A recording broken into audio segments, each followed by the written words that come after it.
Hello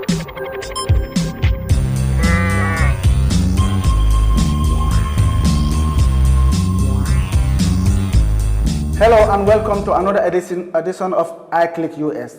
Today our program will be specifically centered on the importance of tobaski. Every year, Muslims all over the world celebrate tobaski. But why do they celebrate tobaski and what is behind it? We ask the questions and the experts are here to answer.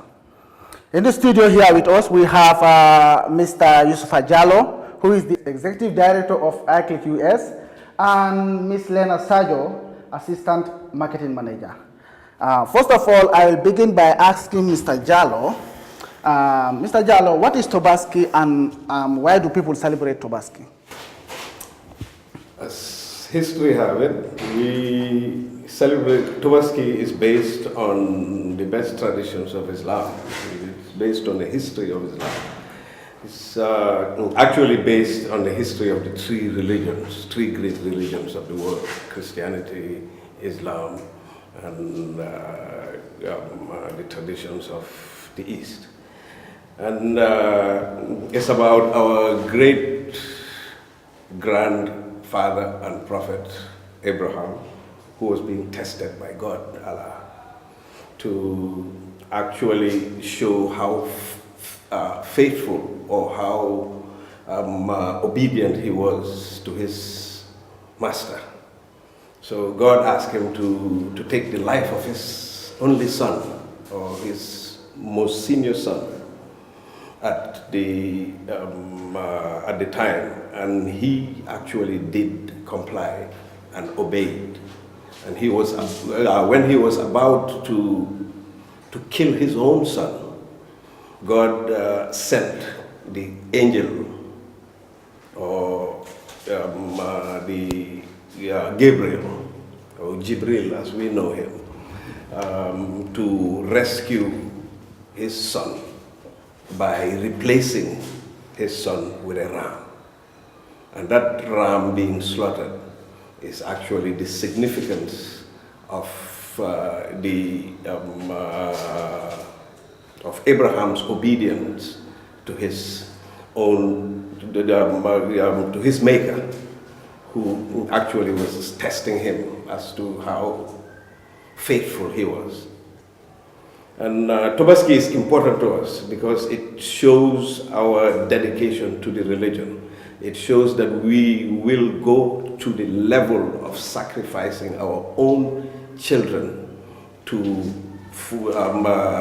without doubt or without asking any questions why we should do it or not. Just because it is an order, we do make this sacrifice.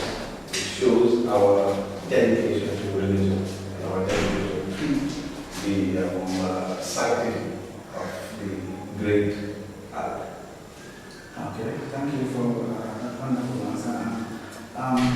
Next for you, Ms. Sajo, when they say tobaski, what was tobaski meant to you? Tobaski, for me, it's just another religious obligation that we Muslims all over the world observe.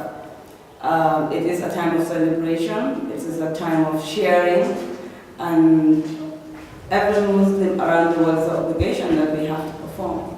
So it's also an opportunity to visit relatives.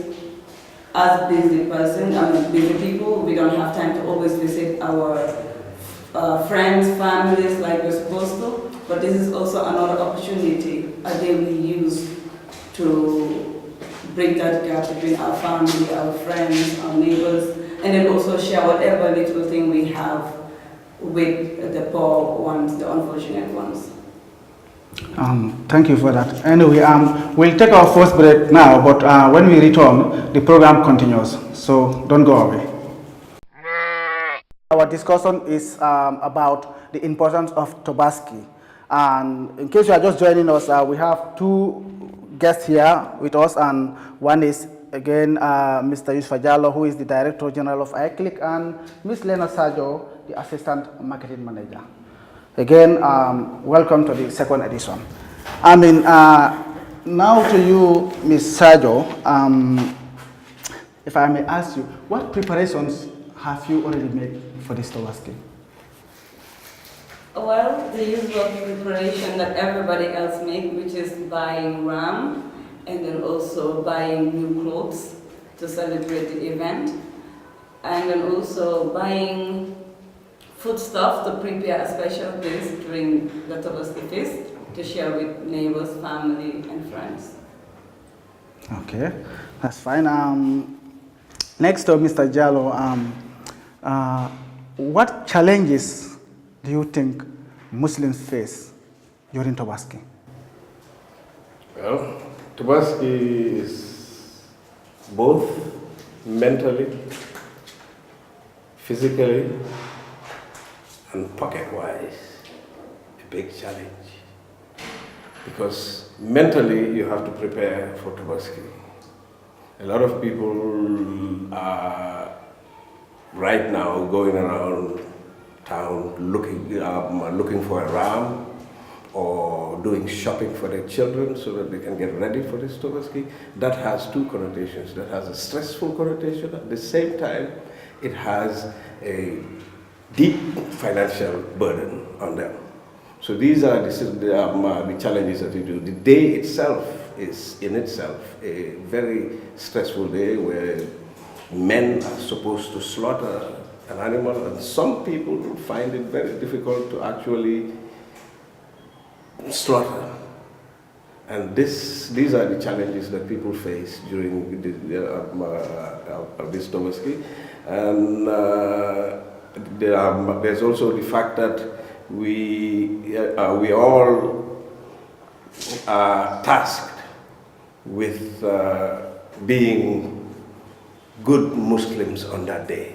We all are supposed to be good neighbors. We all are supposed to help our neighbors at that time. We all are supposed to give some kind of a zakat to poor people. It actually brings out also the best in us. These are actually the challenges that we go through during tobaski. Okay, what is the cost of a standard ram at the moment in the market? At the moment, we're looking at, for the medium-sized rams, we're talking around the area of $3,000 to $5,000. This is not a cheap Quite expensive proposal, definitely. Because if you look at the average salary of a Gambian, it's probably below $2,000. And you have to buy a ram for one day for $3,000. Quite expensive. It's difficult. Yeah. It's a difficult thing for most heads of families. Okay, that's true. And back to Mrs. Sajo, and we don't have much time, but in 30 seconds, can you summarize for us what you will be cooking during the tobaski day? What dish would you prepare for your family? I will be preparing the local la dish for the breakfast, and then the popular jollof rice for the lunch. Yeah, and then dinner will have cream. That's wonderful. I'm afraid we are running out of time, and I would like to thank our two guests, our wonderful audience, and our viewers at home for attending this program. And anyway, don't forget, join us next week when we talk about the impact of homosexuality in our society. Have a good day.